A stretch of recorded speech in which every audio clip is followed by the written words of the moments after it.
Մինչ Սյունիքում կրթական համակարգում խռովություններ են, Տավուշում տեղի ունեցած անչափահասների մասնակցությամբ ծեծկռտուքի շուրջ քննարկումները շարունակվում են։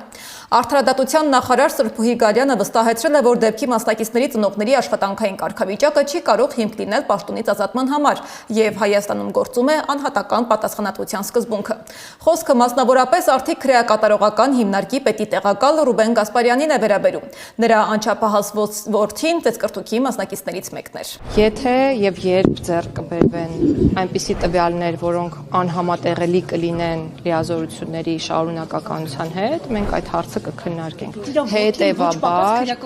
այո, եւ հետևություններ թող անի իր հայրը, հետևություններ անի ընտանիքը, հետևություններ անի ցանկացած ընտանիք, որը մեծացնում է երեխա այսօր մեր պետությունում, եւ հետևություններ կանենք նաեւ մենք։ Ես ձեզ պատասխանում եմ, դե գիտեք ինչ, հիմա եթե մեր անմիջական արձագանքը լիներ, օրինակ լիազորությունների դադարեցումը, մեզ վստահաբար ներողություն, մեզ վստահաբար մեղադրելու էին նրա մեջ, որ մենք ուղղակի հաշվեհարդար ենք փորձում տեսնել, նման տիպ մարդիկ տեսեք։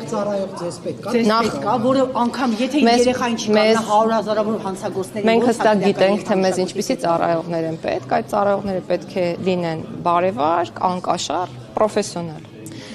Երեխա դաստիարակել կարողանալ չկարողանալը այլ հարց է։